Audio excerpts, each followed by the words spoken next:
Hello, it's me. Welcome to Healing Hype Man. This is going to be a message of the day. The topic is cleaning out the cobwebs. Cleaning out something that you perhaps put on the back burner. Not to imply that you haven't done a lot or have accomplished a lot in other areas of your life.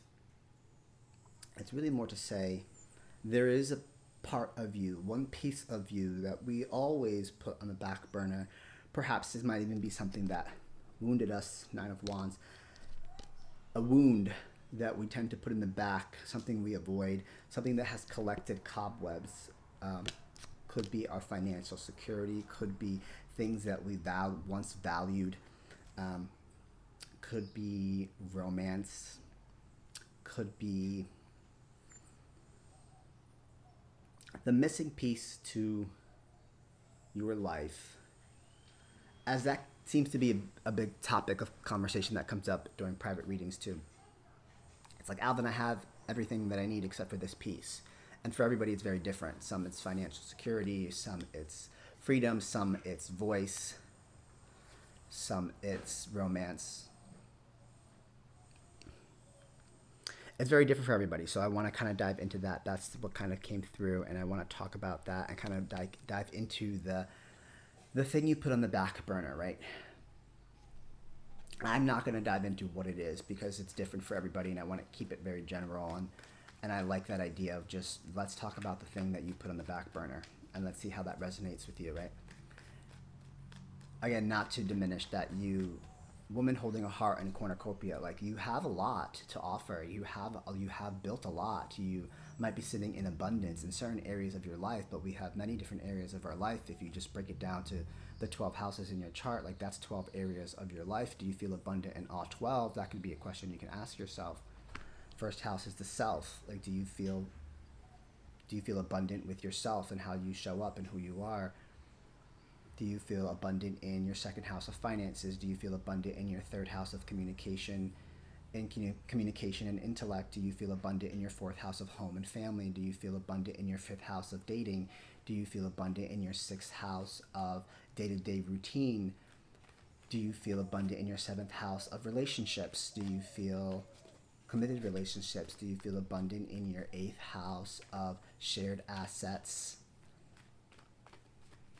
Do you feel abundant in your ninth house of community? I think that's the ninth house of community. Yeah, not ninth of community and higher learning. And there's a lot of other things that go into those houses, right? Do you feel abundant in your 11th house, 10th house of career? Do you feel abundant in your 11th house of community? Sorry, yeah, I don't remember what the 8th is. No, the 9th. I don't remember what the 9th is. Do you feel abundant? Anyway, you get what I'm saying, right? And then the 12th house, do you feel abundant in your house of isolation, spirituality, mental health, and addictions? There's an area of your life here that we want to focus on, so you very well can pick one. What is it that you have been putting cobwebs on? Let's dive into this. Tell us, how do we get out of this? How do we shed light to this? How do we shed light to the thing that we put on the back burner? Wow, the devil. The moon, talk about confusion. And the emperor, talk about major. It could be one thing, it could be a lot of things, but no matter what it is. Oh, Empress at the bottom. It is the death card. It is a big deal. I say a big deal because there's now 5 major arcanas on the table talking about the thing that we put on the back burner. Oof. I wanted this to be short and sweet, but let's kind of dive into this here. Some of us are attached, some of us are detached, some of us are confused. And some of us are really trying to control this thing that we put on the back burner. I think that I'm talking about this bottom of the deck because you're ready and prepared to transform and rebirth this area of your life. Bottom of the deck, the Empress and the Death card. You're ready to tackle that thing that you put in the back burner that has been building cobwebs. You have grown, you have matured, You are ready to see some sort of transformation and rebirth in this area of your life, in the thing that you put on the back burner here. Some of you are attached, some of you are confused, and some of you are trying to control. I would say these two, and the way that they're pulled, is kind of telling me the same thing. Perhaps you're trying to control the outcome. Perhaps you're still attached to the thing that is building cobwebs. That's interesting. Right? I also said some might be detached, but I feel more of like attachment here. The question was, how do we move from this? So if I look at these cards, how do I shed light on the thing that's been building cobwebs, Alvin? Let's just technically read these in reverse then, right? You need to detach from people, places, and things that are no longer serving you in the highest way. There's questions that you have that need answers.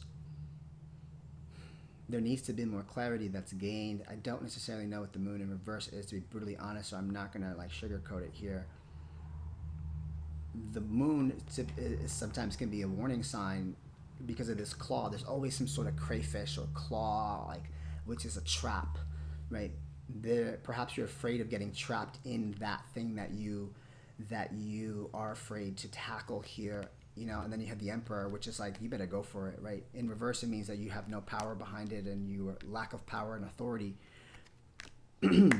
There would need to be a voice to be given to this. You need to give it a voice, which means you need to say it or express it or sit and deal with it. And I wouldn't be a mental health counselor if I didn't promote you going to therapy as an outlet to help you, to have a guide sit with you to work through the thing that you have put on the back burner that has been collecting webs, and it's the missing piece to your life. You are prepared to handle this now.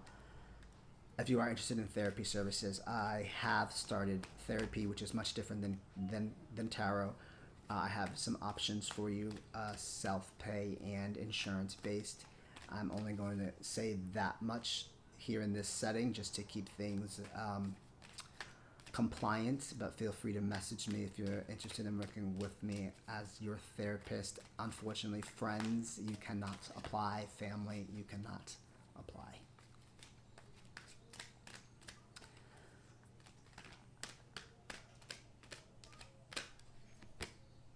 Angel of Strength. There needs to be strength that's given here.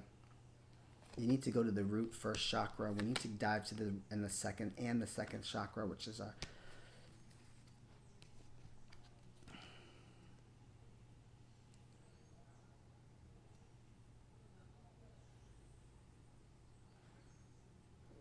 sacral. Some of you, this could be sexual. Just getting that there.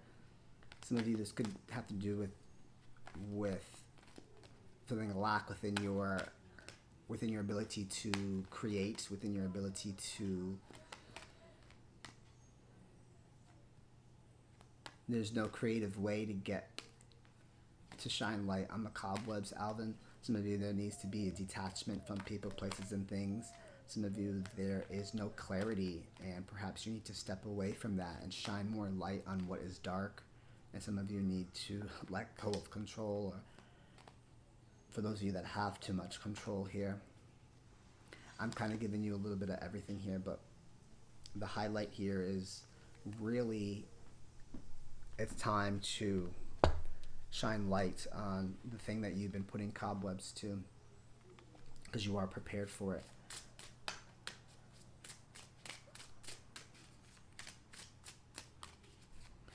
Go and seek those answers, and those answers might not be what you want to hear, but it will set you free. And I'm not saying go back to the ex and start drama. You know what I mean? I don't know, when I say things like that, I'm like, who's going to take it literally? A new day. This is why you want to do it. As I said, your cornucopia, you have a lot of things in your life you've already accomplished. There's just a missing piece, and today's a new day. You can wake up today and choose to bring yesterday's BS, or you can wake up today and begin to start the journey into accomplishing that missing piece that you are missing. Forgiveness. I was waiting for this to come out. Forgiveness is not for the other person. Forgiveness is for yourself so that you can see the new day. Some of you might just need to forgive yourself and keep going. Forgive yourself. Hope and open no prayer if you're not familiar with it. Forgiveness is for yourself. And Abraham Hicks, if you choose to bring that BS into today, you chose to sit in misery today. And that's a hard thing to do on a day-to-day basis, to practice that. No, it's not avoidance. Not when you sat with it, you've identified it, you've dug into it, and you've given forgiveness to yourself. Like, how much more, what else do you need? If you're someone who, like, it's not enough, there's something there about you that needs more. And you know me, when people are like, I need to know, I'm like, you don't need to know anything. Perception, perhaps there needs to be a perspective shift here. That's why it's really good sometimes to sit with someone, perhaps a professional, so they can really say, well, this is what I'm seeing. This is what I'm hearing you say. Because sometimes you might not really be hearing what you are telling yourself. I'm going to share a great way for you to tell your story, for you to open up this cobwebs, is to sit in a chair with or without a microphone. Go into your story. Listen to your story. Listen to this thing that has cobwebs that you put on the back burner from your perspective. All the emotions, let it fly. When you're done, sit with the journal and listen. Watch and listen to yourself. If you are privy to voice and sound, and listen to yourself talk about the thing that has cobwebs that you've put on the back burner. Write down anything that really resonated with you, and write down things that you were like, why did I say that? Listen and hear yourself talk about the thing that you're missing, that has cobwebs that you put on the back burner. And let me know how that goes. My name is Alvin Catalan. I'm present. I'm done speaking now.